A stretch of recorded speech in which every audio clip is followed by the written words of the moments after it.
Hello, students. Now, today I'll begin with the fourth stanza of the poem Fern Hill by Dylan Thomas. I'll first read out the stanza to you.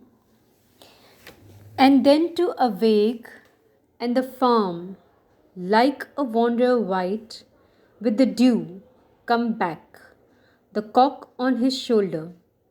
It was all shining. It was Adam and maiden.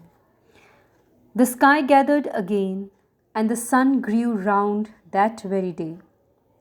So it must have been after the birth of the simple light in the first spinning space, the spellbound horses walking warm out of the whinnying green stable on the fields of praise. And then to awake. If we connect it with the previous stanza, the third stanza, we saw that the farm was borne away by the owls, seemingly under the protection of the moon. So after the experience of night, now it is morning time, and the morning finds the farm back, shimmering with morning dew. Now the farm has been personified here once again, and it has been compared to a wanderer. And just like a wanderer, after wandering here and there all throughout the night, now the farm is back, and it is back covered with dew. It is all white as the farm is covered with dew. So the alliterative wanderer white continues Thomas' use of connotations. He uses the color white to symbolize purity and renewal. The entire stanza focuses on images of marvel and wonder and renewal. Thomas compares each morning to the first morning of Adam and Eve, and the farm becomes Eden before the fall. So it was all shining, the farm was shining. It was Adam and maiden. The farm was as vibrant, as white, as beautiful, as pure as Adam and Eve. Maiden here refers to Eve. The sky gathered again, and the sun grew round that very day. So the sky was again ready for the day. Okay, and the sun, it seemed as if the sun was as fresh as its first day. Okay, so Thomas expands his image by going even farther back in time than Adam. He describes the creation of the cosmos itself. The joy of light appearing finally out of darkness is the joy that surrounds the farm and all the creatures on it as they enter each new day. So he says that it must have been after the birth of the simple light. Now the simple light here refers to the morning in the farm is compared to the first light of Eden. Okay, so the simple light refers to the first ray of light in Eden. So he says that this experience of morning, this beauty of sun today, seems as if the sun shined in the same manner in the Garden of Eden, where Adam and Eve lived. In the first spinning space refers to the Garden of Eden or paradise. Now, in this Garden of Eden, this farm which is compared to the Garden of Eden, the spellbound horses, the horses which, the horses are also under the charm of the farm. Okay, the spellbound horses walking warm out of the whinnying green stable. Now the stable has been personified, but we can even say that he is actually talking about the horses. The horses were whinnying. It was not the stable that was whinnying. Okay, so we see that if these images were expressed through an adult voice, they would seem artificial, even ridiculous. Only through the voice of a child can they express wonder effectively. So this particular experience, this morning experience, has been beautifully explained by Dylan Thomas in this particular stanza, in the fourth stanza. So, the horses are moving out of the stable and now they are going on to the fields. Okay. Now, moving on to the fifth stanza. And honored among foxes and pheasants by the gay house, under the new made clouds, and happy as the heart was long. In the sun born over and over, I ran my heedless ways, my wishes raised through the house high hay, and nothing I cared at my sky blue trades that time allows in all his tuneful turning, so few and such morning songs before the children, green and golden, follow him out of grace. And honored among foxes and pheasants, pheasants is a long tailed bird, by the gay house. The house is gay, or is it the poet who is feeling gay and happy? So this is here, a kind of indication to represent the cheer, the joy, the grace, the happiness of childhood days. So he says that this stanza particularly restates many of the ideas and descriptions in the previous stanzas. Honored, the word honored was first used in line number 6, and the animals and house are described again. The new made clouds recall the birth of light in the last stanza, while happy as the heart was long revises the end of line 2. This repetition or echoing effect reinforces the child's life. Days are similar one to another. This is the pattern of childhood. So he says, under the new made clouds, every day is like a new day for him. When if we talk about a child, he is unable to differentiate between different days. So each day is like a new day to him. So therefore he says, under the new made clouds, and happy as the heart was long. He was happy as long as his heart was happy. As he was a child, he was devoid of all kinds of worries and anxieties. In the sun born over and over. Over and over means the sun used to rise every day. With every passing day, sun used to rise again. It seemed as if the sun took birth with each passing day, day by day. So as the days passed, I ran my heedless ways, careless ways. He was not worried about anything as he was a child. So with every passing day, he lived a very carefree life. My wishes raised through the house high hay. His wishes, his desires, they raised through the house high hay. Hays, which were high as to the height of the houses. They were such high. So his wishes also raised to that height. And nothing I cared at my sky blue trades that time allows in all his tuneful turning. So he cared about nothing. He was so carefree. At my sky blue trades, his adventures, his new ventures, he was so crazy about them in his childhood that he cared about nothing. He just wanted to fulfill all his wishes, his desires. That time allows in all his tuneful turning, with the wheel of the time which is always moving, whatever space time provided to Dylan Thomas to enjoy his childhood, he spent those days in a very carefree manner. Okay, so in all his tuneful turning, his again time has been personified here. So, and such morning songs before the children, green and golden, follow him out of grace.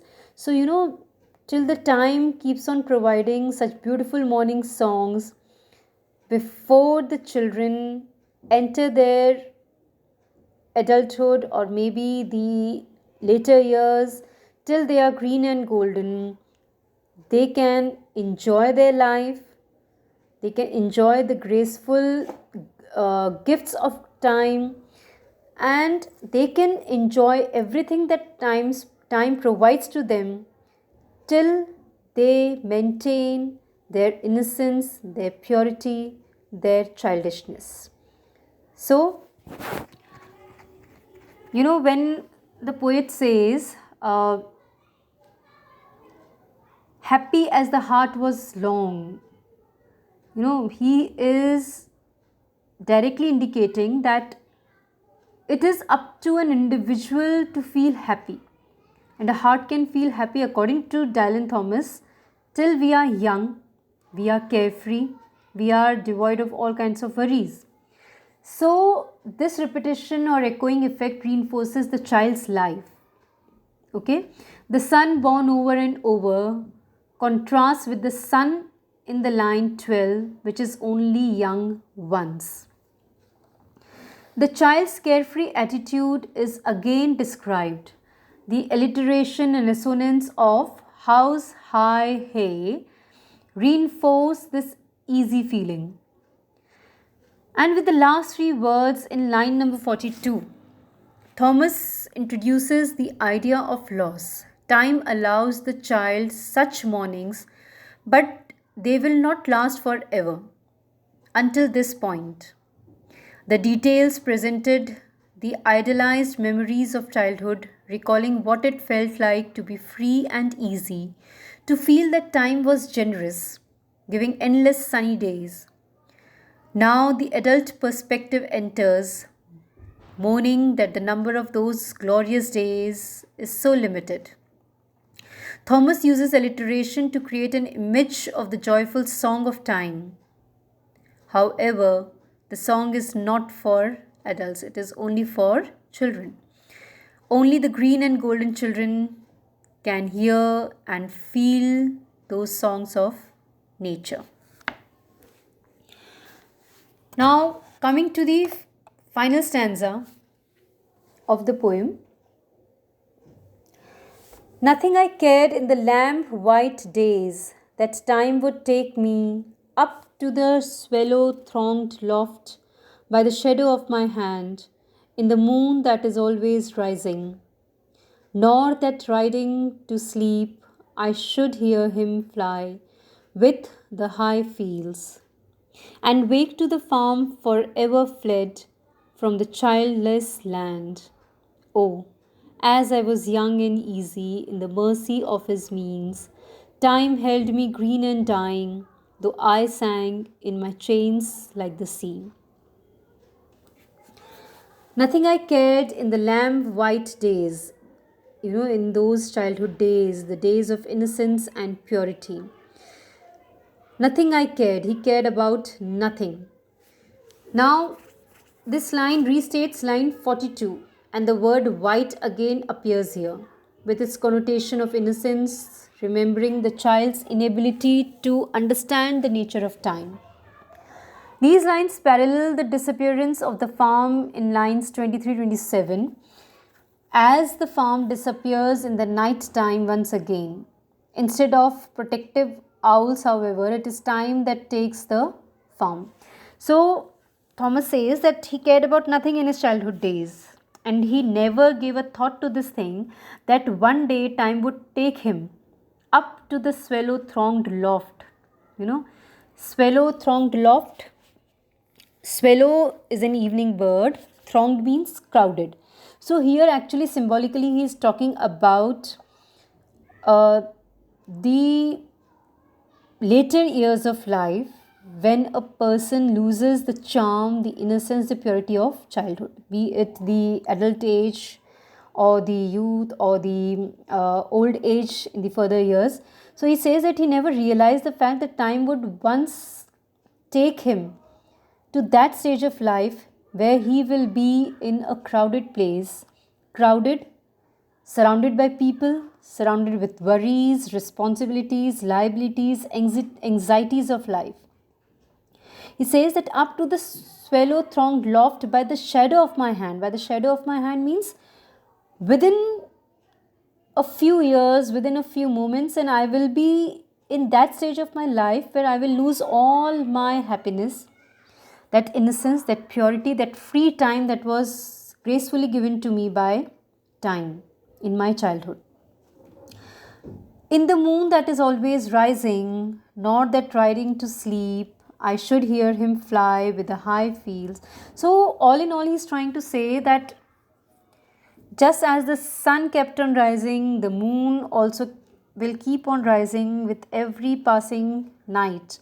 So he will never be able to dream again of that farmhouse in that manner in which he used to dream in his childhood. He would never be able to relive those moments. So he says that, not that riding to sleep I should hear him fly. Him means time, fly with the high fields. So he won't be able to hear or imagine the time flying away with the high fields again as he used to feel when he was a child. I should hear him fly with the high fields and wake to the farm forever fled from the childless land.